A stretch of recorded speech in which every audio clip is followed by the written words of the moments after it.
Hello, everybody, and welcome to BC Buckets. I'm Matthew Brune, and joining me is Colin Mitchell as we prepare to break down the 2025 NBA draft.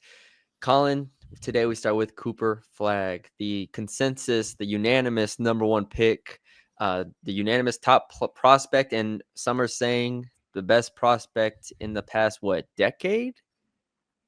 Yeah, that's crazy when you got Wemby up there, but all right. Well, but besides Wemby, besides Okay. Wemby, Okay. Okay. other than him, the best prospects in the past decade or plus. So, a lot to break down here. We'll dive into his strengths, his weaknesses, and for those checking us out for the first time, we will get into. I think we have scheduled 40 plus players that we're going to review. We'll do some verses in terms of one player versus another player. And obviously on draft night, we will have breakdowns of every single pick and our thoughts on the picks. We've done it since 2020. Yes, live as well. We've done it since 2020, and this is what we enjoy doing.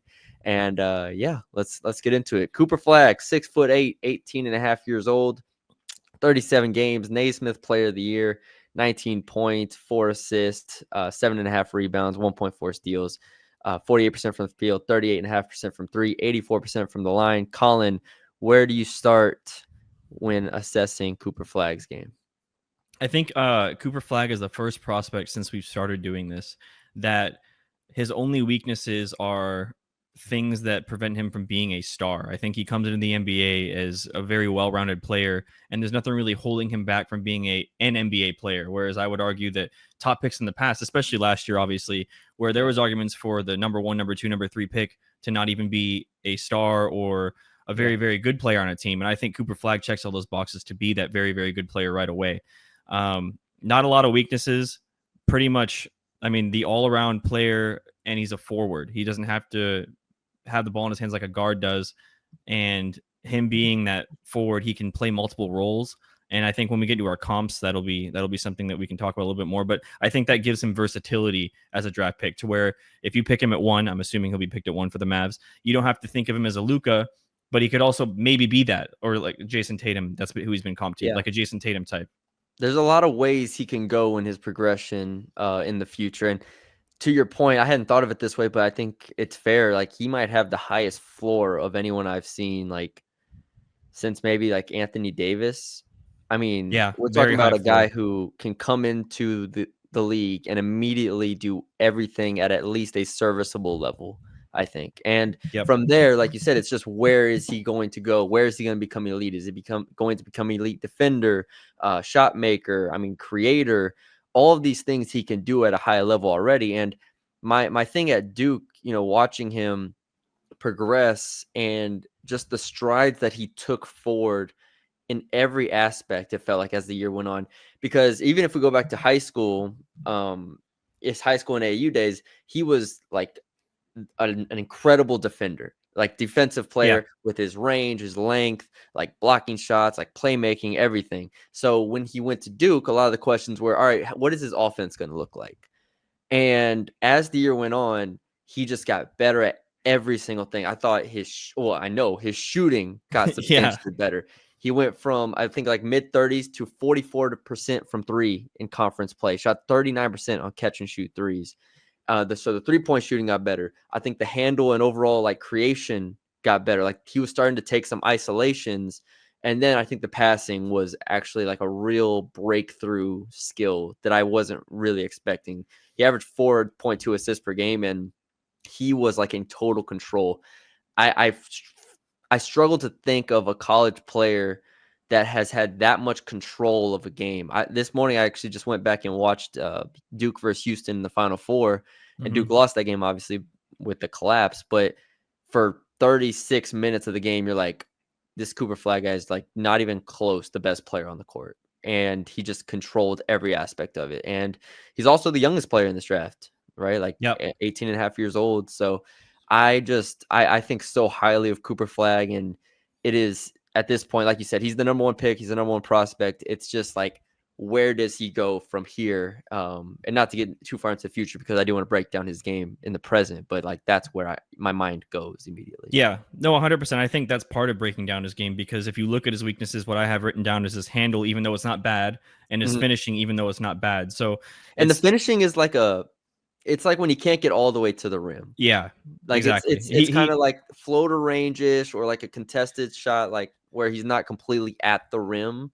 Those are Yeah, the ones where and you're not really concerned about it because he's afraid of contact or because he's not strong enough or physical enough or athletic enough. It's more so he just kind of relies on that spin move. He loves to yeah, spin and just and almost lost kind a of be couple too games this physical. year with the spin move. I Yeah. think the first game of the season he went and lost it with that spin. But yes, Yeah, so he likes to go to that. He likes to post up when he doesn't really get by his defender, but that's something that I feel like can be taught, especially because he's, like I said, not a negative athlete. He's a positive athlete, and with that, if he's able to bring that together and then continue to make that playmaking become more of a force and not just be, because right when he gets to the NBA, he's going to be a connected playmaker right away. He's going to be an NBA level connected playmaker. If he's able to get that handle together with the playmaking and become a primary ball handler in the NBA, that's when his stardom will just yes, completely launch into the air because he already has the other things that we already talked about, like defense. Defense is on another level. And I think he's probably the only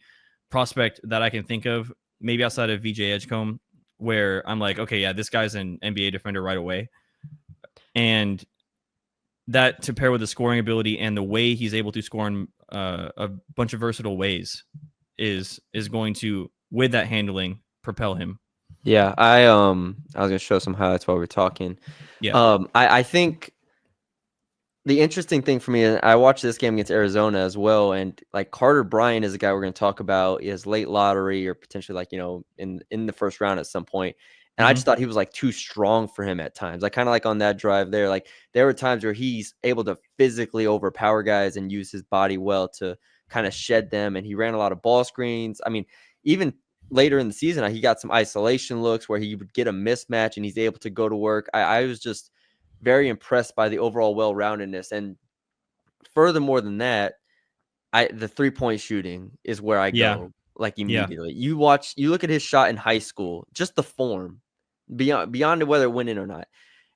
The form was clunky. The form didn't really make sense. It was like way on the side of his head and like didn't look good. And then you fast forward to even like just in January or February, and it is a completely different shot, completely different motion, like so much more fluid. The balance is there. I love the catch and shoot threes that he had, where it's just Yep. right in his pocket, boom, elevates and hits, and there's just no questions. And the confidence grew immensely. I I don't have anything negative to say about his work ethic, and I think his growth over the past year, because that's been the most surprising thing. And if you remember, he reclassed. Like Yeah. that's why he's so young. He was supposed to be a senior in high school this past year. He reclasses and he's still the best player in the country and gets way better at everything. I mean, there's nothing more to say in terms of what he can and can't be, because Right. this is just like he's taken off to a level I never thought he would reach And when you in talk, 1 year. yeah, no, 100%. When you talk about the Mavericks, assuming again picking him, he's not going to have to. He already has the skill set to be a guy that doesn't require the ball in his hands. You mentioned the catch and shoot, 3-point shooting. That's Yes. going to make him instantly a plus on the floor and obviously as a first overall pick, you'd hope for that anyways. Mhm. But because of his defense, he's going to instantly be a very, very good player in the NBA. And because the Mavs traded Luka, he's going to have that opportunity to have the ball in his hands, especially with With Anthony Kyrie Davis out not being a and guard Kyrie out. and Kyrie Mhm. out with the Yeah. with the The with the defense is interesting to me, and we could stay there for a second. mm-hmm. Like, he was still an awesome playmaker. I mean, from block shots to steals and everything like that. He had an incredibly low foul rate. He I think learned and processed the game a lot faster as the year went Yeah. on, which is again speaks to his growth. But I think the main question for me defensively is his on ball ability, and that's not to say he can't do it. I think he's a very good on ball defender, but I'm curious to see what level he gets to. Is he going to be switchable 1 through 5? That's a question. Right now, I'd say he's comfortable 2 through 4. Yeah, I agree. Ones and fives, I hesitate to. Like there were times where he got blown by, and he can recover really well. But I think there were times where he got taken off the balance a little too easily there by ones or smaller guards, which is normal. But like how again, is he going to be this 1 through 5 guy that can just you put him on the court, he's Stopper. switchable, does Yeah. everything, and he's a stopper. Obviously, if he has a high workload on offense, then it's hard to be that two-way, player for especially once you get a little older. But like these are the quote unquote like concerns we have right Yeah. now. It's like Yeah.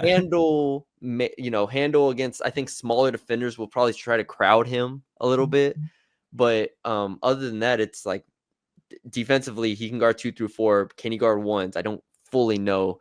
And then I do think he probably needs like a little bit more counters, like you said. He went to the spin a lot. I think it'll be Yeah. interesting to see if him add to that like bag of moves on I think offense. on defense, my most exciting thing is for his ability to be a secondary rim protector. I think his switch Yeah. his ability to be on the help side, and especially when you got AD in the center at Dallas, that's going to be a crazy defensive front. Because I mean I don't really see him in the NBA, to me at least, playing power forward a whole lot, but he's on the defensive end. I think he's going to It's uh, interesting. yeah, you'll If you see what with can't my comp. You'll see with my comp, I but see what you're um, but I think the defensive end, that help defense, and to be that secondary rim protector, I think that's going to be the most exciting thing for me to see, because he is able to get those blocks. He had 3 stocks a game last year, and that's incredible. So Yeah, and just without even like you could watch a Duke game, and Duke was the best team in the country last year, even though they didn't win the championship. And he was the force on both ends for that. yeah, Like I said, it felt very Anthony Davis like watching him. Like go back to 2012 when Anthony Davis led that Kentucky team. Like it felt like we were watching one of the best Duke teams ever, and it was because of Cooper Flagg. I love Con Knipple.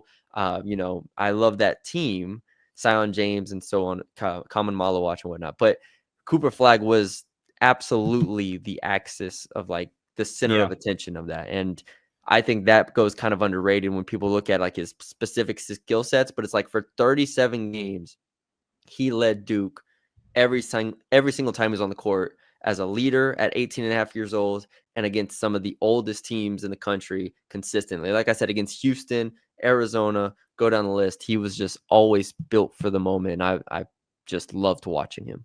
yeah. You got Okay, so comps?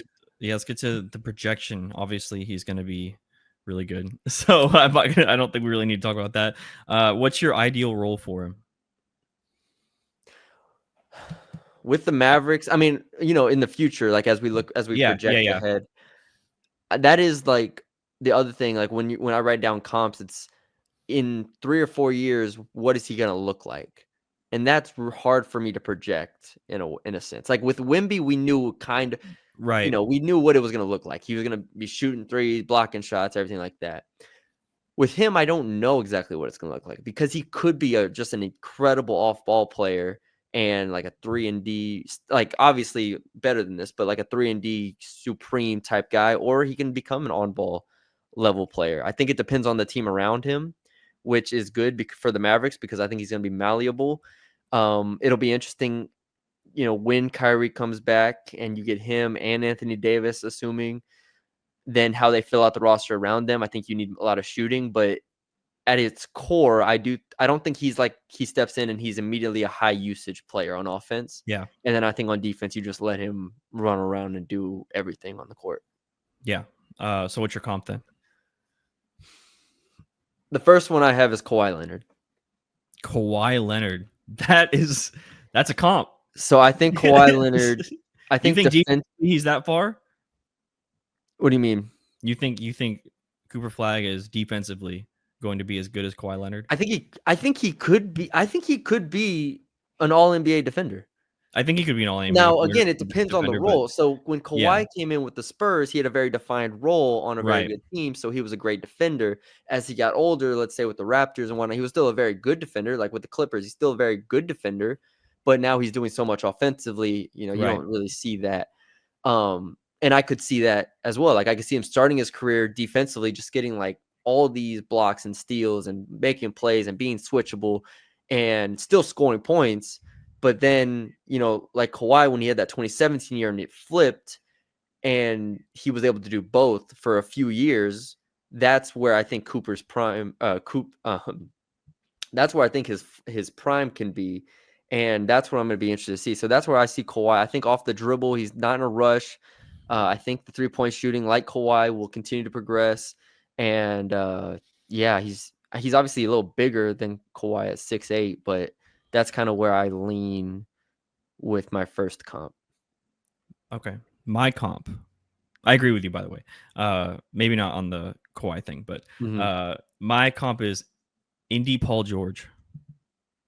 Interesting. I think they have I think that's kind of a good I guess mix between that 3 and D slash superstar type player. Obviously, Paul George was incredible in Indiana, but they both kind of play very similarly. Paul George and him don't really necessarily take that mid range pull up that I think Kawhi takes a little bit more. But they're not going to play with their back to the basket. They're going to drive to the basket. They're going to play with a heart on the sleeve. They're going to defend. And I think starting out too, it's going to be that off ball role and then kind of grow into that. And Kawhi, like you said, kind of Yeah. had the same thing with that role on defense as well. They're going to grow into that superstar role. And I think that's kind of the trajectory of where I see him kind of being now. And I think, I don't know if his peak will be that, because I think that he has a possibility of being a better player than that. But I think in terms of the archetype of player, I think that's what I see most, is that Paul George type player. Yeah, it's funny. We both say players that went to good situations already because they weren't top 10 picks. Right. It would have been interesting to see Cooper at like a place that needed him, The like a full, Wizards. like the Yeah. Jazz, the Yeah. Wizards, fill in the blank, where it's like, oh no, we need you to score like 20 points a game right now. Yeah.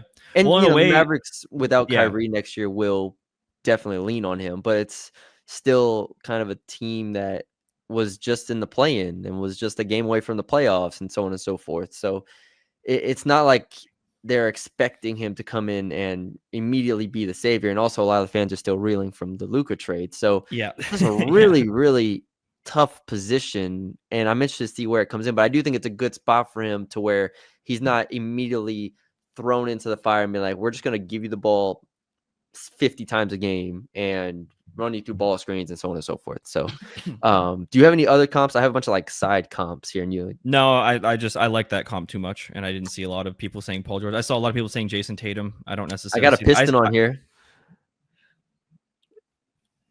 Which Piston? He was all NBA. All NBA Piston, Cooper Flagg. I'm trying to think of a player that I couldn't even, I don't even know. Grant Hill. Oh, I don't know if he'll get that. I don't Grant know. was more offensive Yeah, he oriented a had the ball bit, in his hand more. but he was about 6'7", 6'8", could handle That's true. it. I think from a physical perspective, I see that kind of level there. And then That's I just fair. wrote down Franz Wagner with a 3, Trey Murphy on steroids. Trey Murphy on steroids. I like that comp. Trey Murphy is killing right now. I was just like, you get a better version of that immediately. Yeah, that's kind of where I'm at. Is there? So, yeah, there's Cooper Flagg. There's a scouting report, comps, everything you need to know on him. I'm assuming Maverick fans are watching this at this point. So, congratulations to y'all. Sorry about Luka, but Unless you take Ace Bailey, in which case we'll see. Who knows what Nico's gonna do? Who Yeah. knows? We might be assuming things. We shouldn't be assuming things with the Mavericks and Nico. It's But true. yeah, thank y'all for joining us, and we will talk to y'all later.